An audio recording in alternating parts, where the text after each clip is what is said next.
په پورټ باندې راتلو بندر عباس ته ووختو رانه تاجران دا وایي زما 2 روپۍ زیاتې ولګي مال خو مې حفاظت سره ورځي پاکستان کې هره ورځ هم دا لیکلي او دا شرمېدلي موږ 2 سوال ورته وکړو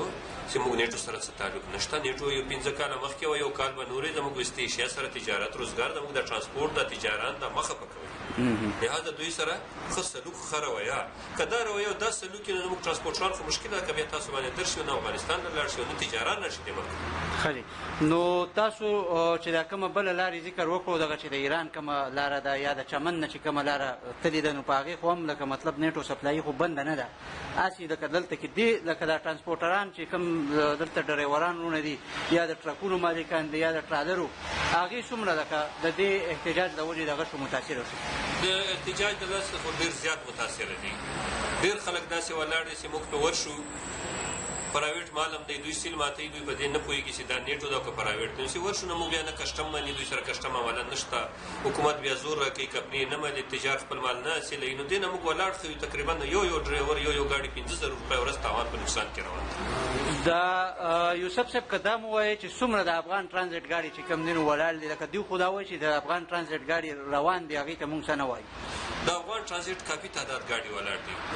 کافي تعداد کې ولاړ دي دا تعداد موږ سره شته نه زیات تعداد کې ولاړ دي دوی په دې رسي نه چې دا نیټو ده که پرایویټ دی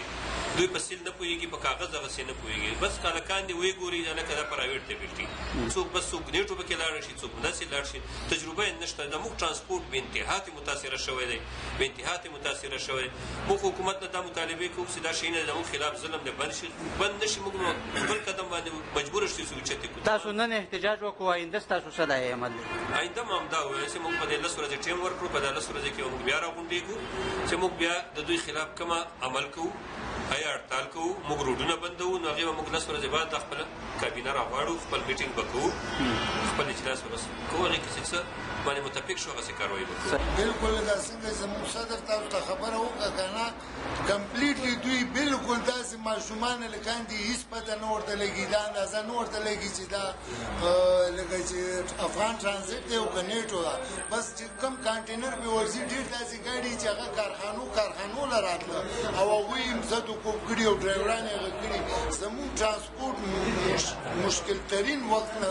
تېرېږي او بس موږ سوال کوو چې بلیازه خو دا زموږ د ټرانسپورټ هغه دې وشي نه د هغو خو دا دعوه ده چې لکه مونږ د افغان ټرانزیټ ټریډ ګاډو ته یا نورو ګاډو ته څه نه وایو نو دا خو دوی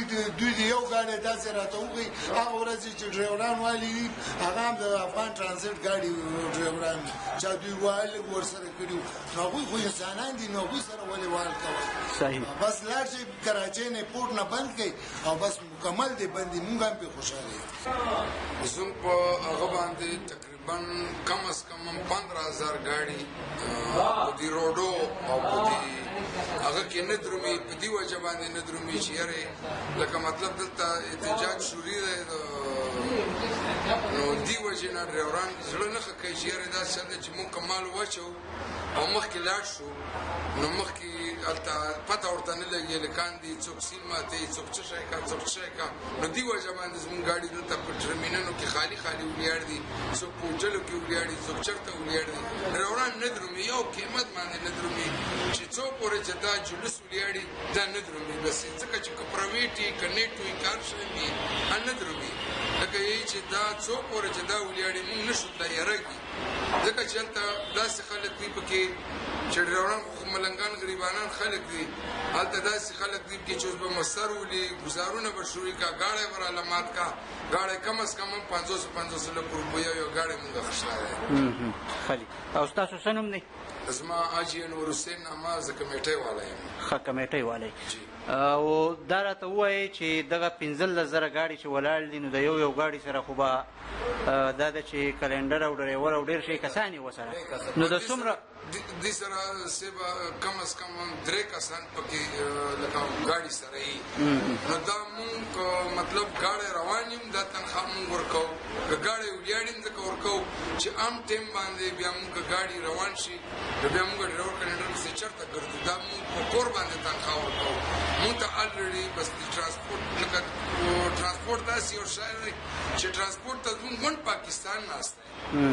غونډ پاکستان ناست دی اوس غونډ پاکستان کې چې مشکل روان دی لګان ګران دي پلانکای ګران دی ډینګای ګران دی دا په دې وجه ګران دي چې دلته ټرانسپورټ ودرېږي صحیح او ټرانسپورټ چې ودرېږي نو بس الریډي هر سړی ورته وږی شو ښه او دا تاسو چې اوس کوم احتجاج وکړو نو دغې کې تاسو لکه هغې ته څه وویله چې مونږ دا احتجاج چې وکړه دا مونږ په دې وجه باندې وکړه چې مونږ ته دلته ډریورانو داسې ژړا فریاد وکړه چې یو خو په دې لږ ځای کې کم از کم 3-4 ټول پلازي دي یو ټکس دی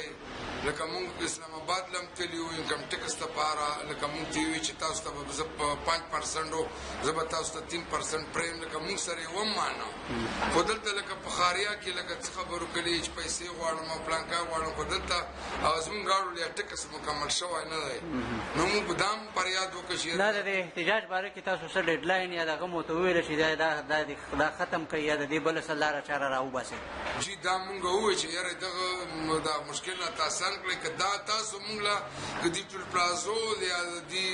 احتجاج یو مسله راله روان نه ایسته مونږ به مجبوره شو ګاډي به روډ ته راوباسو بس روډ به بند کړو مونږ سره خو بس چې اوس په ټرمینلو کې ولیاړ دي او په یو ځای بل ځای کورونو کې مدرولي او مونږ نه خلک پیسې غواړي کشتونه رانه غواړي مونږ پښتو ګاډي اخیستې چا په نغده یې اخیستې نو مونږ به روډ ته لازمن ګاډي راوباسو حکومت ته به سوال کړو ژاړو به ورته سړک به ځملو ورته به چې ورو دوی ګاډي ودروله مونږ له ګاډي څه له راکړي او جوړول هم راله څه او کاروبار هم راکړه اوس هم راته په لیار کې مطلب خلک کېنول